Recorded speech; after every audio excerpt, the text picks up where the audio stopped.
آج کی کہانی، آج کی بات میں آپ کو ایک بات سناؤں گا اور اس میں کچھ باتیں ایسی ہیں جو شاید ہماری سوچ بدل دے۔ تو بات کو آگے بڑھاتا ہوا آپ کو ایک واقعہ میں نے چھوڑا سناتا ہوں۔ ایک استاد نے کہا تھا اگر اس شاگرد اچھے نکل آئیں تو یہ استاد کی عزت اور شہرت کا باعث بنتے ہیں۔ لوگ کہتے ہیں ان کا استاد اچھا ہے اس لیے یہ اچھے نکل رہے ہیں۔ اگر یہ اتنا اچھا ہے تو اس کے استاد کتنے اچھے ہوں گے۔ اور اگر شاگرد برے نکل آئیں تو لوگ انہیں دیکھ کر ان کے استادوں کو بھی برا بلا کہنا شروع کر دیتے ہیں۔ میں اچھا ہوں، لائق ہوں، محنتی ہوں یا ایماندار ہوں، اس کا فیصلہ آپ لوگوں کا مستقبل کرے گا۔ آپ اچھے نکل آئے تو لوگ دعا دیں گے، اگر نہیں برے نکلیں گے تو لوگ برا کہیں گے۔ استادوں کی یہ بات ثابت کرتی ہے کہ آپ کے استاد آپ کے بتاتے ہیں کہ آپ کیسے، آپ کے کردار ہے۔ رسول پاک صلی اللہ علیہ وسلم ہم تمام مسلمانوں کے استاد ہیں۔ انہوں نے ہمیں جینے کا طریقہ بتایا، زندگی گزارنے کا طریقہ بتایا۔ رسول پاک صلی اللہ علیہ وسلم نے فرمایا صفائی کو نصف ایمان قرار دیا، لہٰذا صفائی کو آپ کو اپنی ذمہ داری، اپنا فرض سمجھنا چاہیے، کیونکہ اگر آپ گندے ہیں یا اگر میں گندا ہوں، میرے منہ سے اسمیل آ رہی ہے یا میں منہ کھول کے جمائی لے رہا ہوں یا چھینک ماروں گا اور مجھ سے چھینٹے باہر آ جاتے ہیں، تو اس سے لوگ اندازہ لگائیں گے کہ ہمیں کیا سکھایا گیا ہے۔ آپ اگر صاف ستھرے ہوں گے یا آپ کے اچھا ہوگا تو لوگ کہیں گے کہ آپ کو بتایا اچھا گیا ہے۔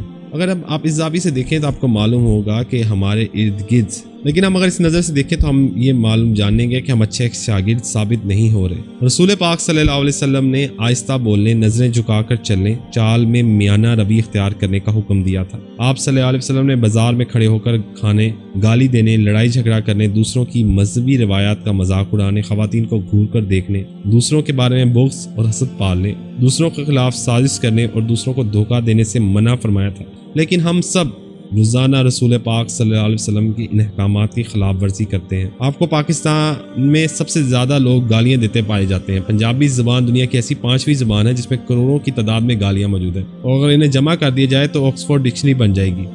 ہم میں سے ہر شخص گلا پھاڑ کر بولتا ہے۔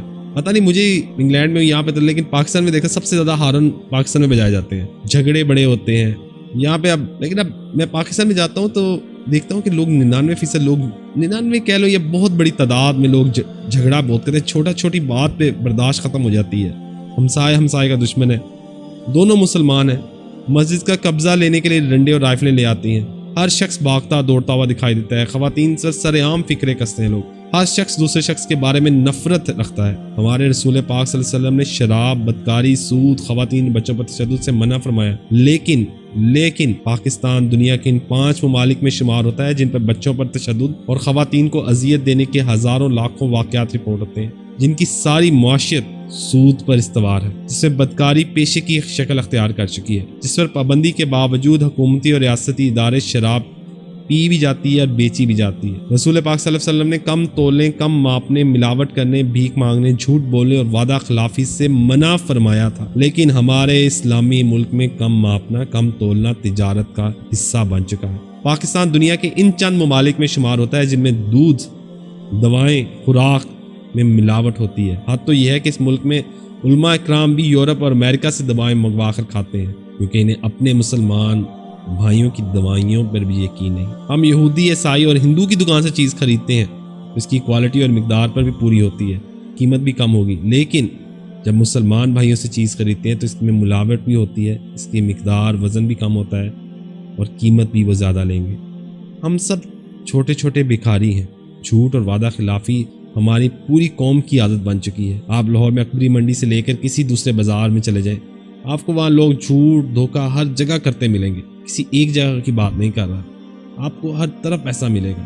آپ احادیث میں نبی اکرم صلی اللہ علیہ وسلم کے اقوال پڑھیں اور اس کے بعد اپنے ضمیر سے سوال کریں، کیا ہم نبی اکرم صلی اللہ علیہ وسلم کے اقوال پر عمل کر رہے ہیں؟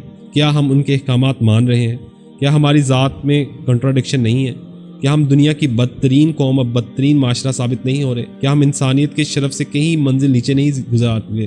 دوسرا سوال یہ ہے کہ میں جب دوسرے لوگوں کو اسلام کی دعوت دیتا ہوں، میں کہتا ہوں تم مسلمان ہو جاؤ، جیسے کہ میں انگلینڈ میں اکثر لوگوں کو کہتا ہوں کہ مسلمان کی دعوت دیتا ہوں، لیکن اس سے پہلے مجھے خود تو ٹھیک ہونا چاہیے، کیونکہ اگر مسلمان ایسے ہیں تو اسلام کیسا ہوگا؟ اور اگر غیر مسلم یہ نہیں کہتے ہوں گے کہ اگر اسلام ان لوگوں کی زندگیوں میں کوئی تبدیلی نہیں لا سکا تو ہم اسلام قبول کر کے کیا کریں گے؟ ہم نبی اکرم صلی اللہ علیہ وسلم کے احکامات کی خلاف ورزی کر کے توہین اور گستاخی کو مرتکب نہیں ہو رہے؟ کیا ہم پاکستانی مسلمان گستاخ نہیں ہیں؟